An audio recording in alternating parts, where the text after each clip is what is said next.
o estresse é a mola propulsora da ansiedade. Então, como é que a yoga pode ajudar nesse processo da ansiedade? A ansiedade afasta o homem do corpo, né? A agitação interna, o meio em que a gente vive, o trânsito, os compromissos, faz com que o homem fuja um pouco, né, do seu corpo, da sua respiração.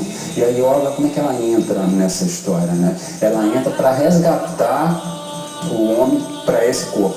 Quando tinha alguma situação assim que eu ficava ansiosa, não conseguia dormir às vezes na véspera, tinha dor de barriga, se eu precisava falar em público eu ficava super estressada, tinha síndrome de pânico na hora que tinha que falar. E aí isso passou. É muito engraçado quando as pessoas chegam na minha aula, eu sou muito ansiosa, e aí eu observo o movimento daquela pessoa, né? Normalmente as pessoas quando chegam com esse grau de ansiedade, tá com o ombro fechado, né? A respiração aqui curtinha, né? Então, com as extensões você vai crescendo, né? E no final da aula essa pessoa está com o sistema assim, nervoso mais tranquilo. Não só respirar melhor, começa a prestar mais atenção em tudo que você faz, você começa a se alimentar melhor, isso tudo vai acabando cada vez mais com a ansiedade. Hoje em dia eu não me considero mais uma pessoa ansiosa. A gente está num mundo moderno em que a cobrança, o desempenho sempre está assim, acima de tudo. Isso acaba deixando a gente muito estressado, muito ansioso. Então eu acho que a yoga consegue trazer esse equilíbrio para a gente, essa serenidade.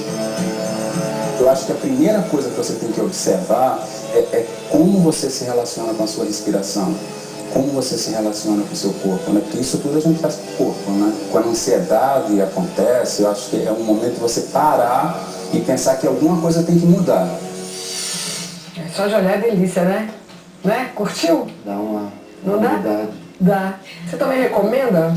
Sem sombra de dúvida. Já experimentou alguma vez pessoa física? Agora Não, pessoa física. A pessoa física é ansiosa?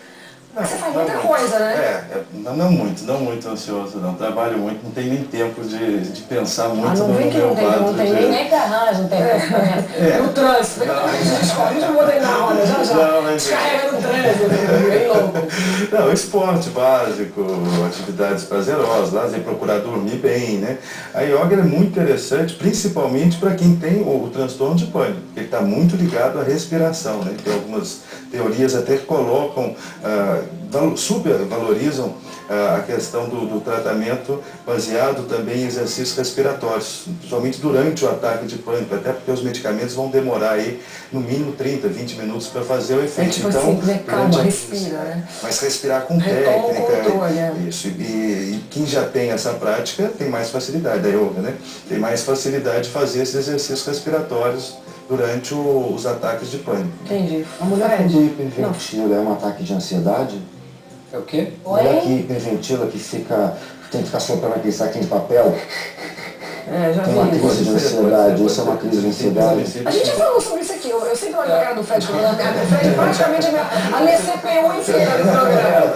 Mas falando em coisas físicas, a Jaqueline, que é juiz de fora, está dizendo o seguinte: a minha ansiedade é tão grande que eu falo rápido, faço tudo rapidamente e não consigo ficar parada. E quando tem algum fator estimulante, como por exemplo um concurso, eu chego a ter taquicardia, sudorese, dor epigástrica e esquecimento. Isso é normal?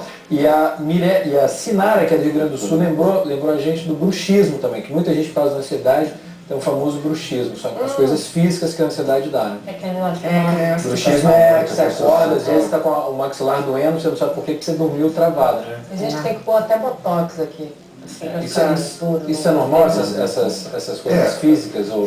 Em princípio, assim, a ansiedade ela é uma hiperatividade do que a gente chama do sistema nervoso autônomo. Então, qualquer reação de susto, de defesa que a pessoa precisa ter, ela vai ativar esse sistema.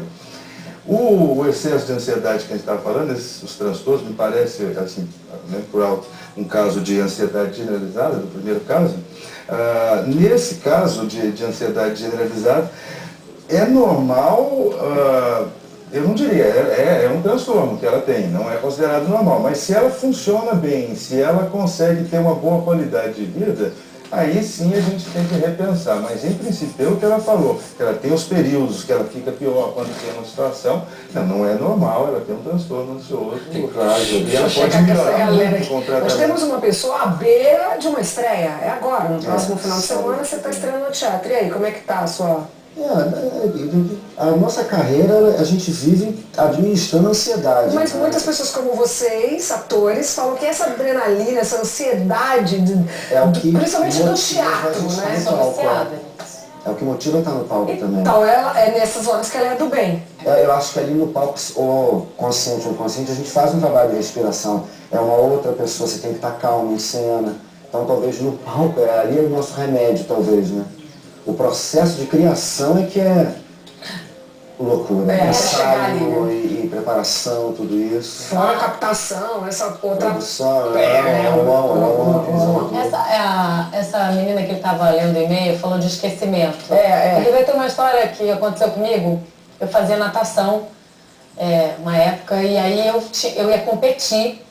E era a primeira vez que eu ia competir, eu estava muito ansiosa.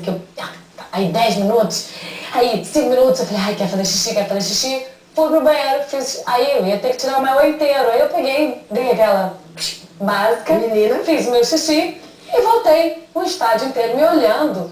E eu, nossa, tô arrasando, já fiquei metida, me achando. Daqui a pouco minha mãe olhou e fez, eu olhei, não voltei. Esse negócio de esquecimento, juro, é verdade. É uma ansiedade que leva a um esquecimento. E assim, por exemplo, já aconteceu também de estar... Juro. Não, mas isso outro dia eu fiz, até que eu fiz outro dia. Eu fui fazer xixi e tinha que sair rápido, esqueci e fiquei com a saia aqui dentro. Aí eu lembro, problema com o banheiro. Conversar sobre isso. E aí é um esquecimento. Mas, por exemplo, no mundo de hoje em dia, tá, a gente fazer várias coisas ao mesmo tempo. Isso a gente acaba fazendo as coisas pela metade. No caso dele é só uma peça da roupa pra baixo. A gente vai fazer uma pausa para o copo d'água. Não sei antes de lembrar que nessa segunda tem Confiança e Claude vai fazer a comida que ele diz que é sensacional, a comida dele. E Renato vai mostrar um vinho alemão também que é incrível, como tudo no menu Confiança. Vamos ver? Astrid, hoje nós vamos comer uma truta e com essa truta nós vamos combinar 2 vinhos alemães misteriosíssimos. Não vou adiantar nada, vocês precisam ver. Misteriosos são, né? Porque eu tenho aquela dificuldade de entender um pouco os vinhos alemães, desconheço os vinhos alemães. Eu fui aqui numa receita assim, super clássica da cozinha francesa, que é uma truta ao Riesling. Olha que maravilha! Riesling é o nome da uva dos vinhos alemães.